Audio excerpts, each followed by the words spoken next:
So the last time we talked, this painting was probably only, maybe not even a third of the way finished. No, it's probably about a third of the way finished. You want to talk some more about the story of actually finishing it? Yeah, this piece is titled Colliding Timelines of Minimalism.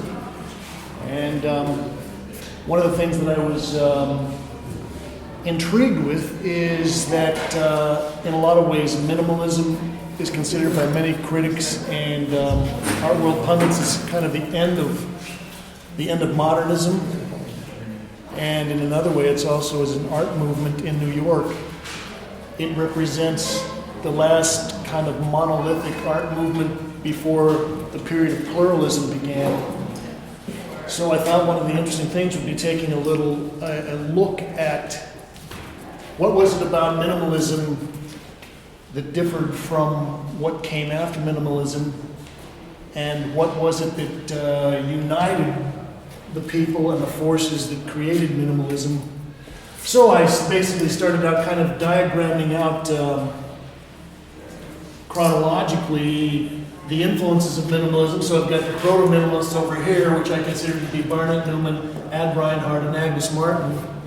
So these three have some interesting things in common. One of them is that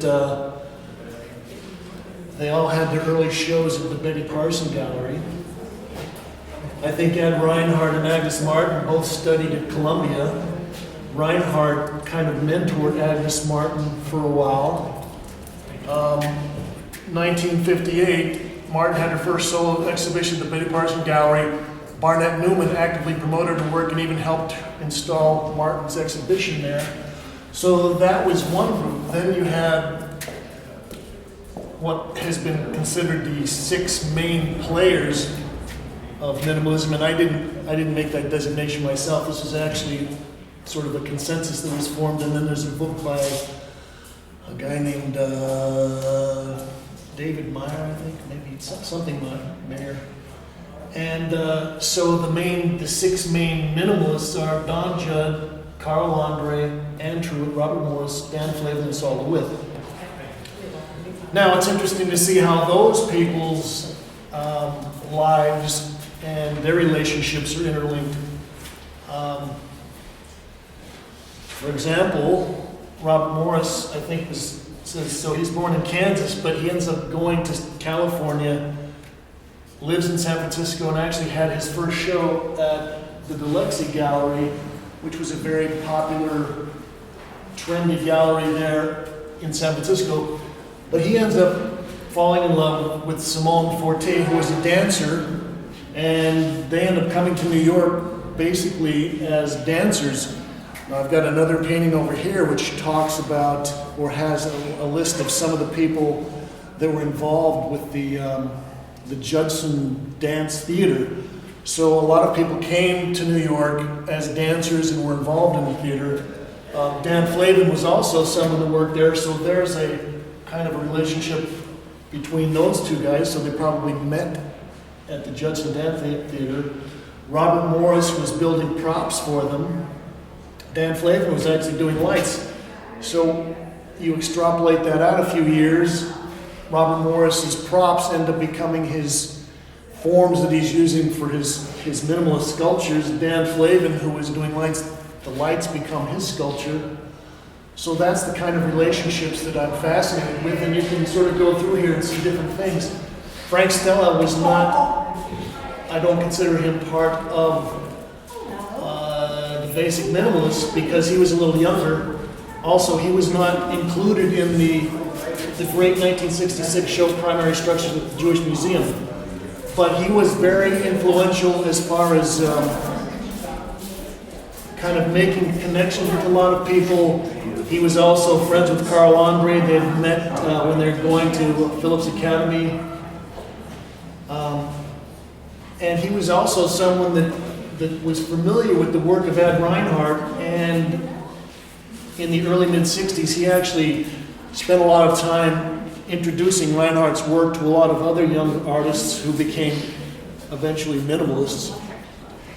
So that's kind of the story of how that all played out. And then at the end, of course, we've got the end of the lines on some of these. So Don Judd, Barnett Newman, Ann Truitt, Dan Flavin, Agnes Martin, these people have all passed away.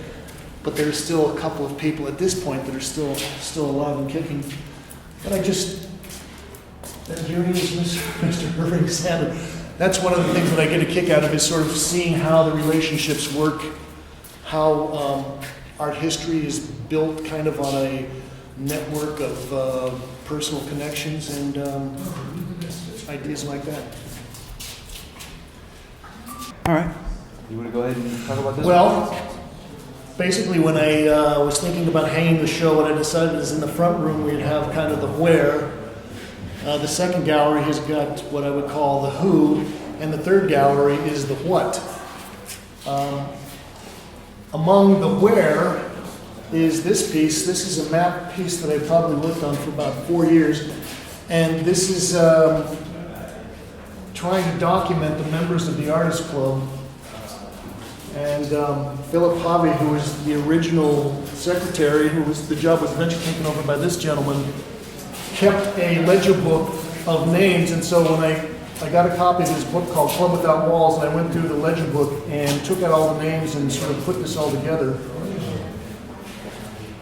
And I just thought that it was kind of interesting for people to look through this and go, how many of these names do you remember, but how many of these people sort of faded back into obscurity? And I think that it's valuable for people to kind of think about that. One of my favorite people is this guy right here, Landis Lewitton. Oh, yeah. Well, so if we go over to this piece over here, we've got from minimalism to maximalism. So Landis Lewitton was in this very famous show, 16 Americans, created by Dorothy C. Miller at the Museum of Modern Art, 1959. This is also the exhibition that introduced Jasper Johns, Elvis Kelly, Robert Rauschenberg, Frank Stella, Jack Engelman, a whole lot of very important people. While I was working on this particular painting, I got so involved in it that I wrote an article for the Brooklyn Rail.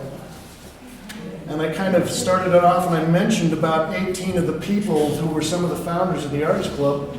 And one of the names was Landis Lewitton. So that article came out, and probably 6 months or 8 months later, I got an email from a guy in Florida saying, I'm Landis Lewitton's nephew.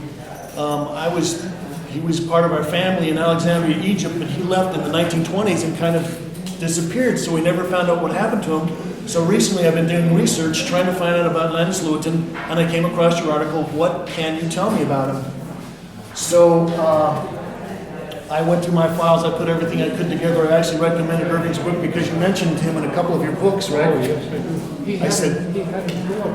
He did have a daughter. Now, here's the rest of the story. So I sent him also this address. I said, this is the address I have from the ledger book of 1952.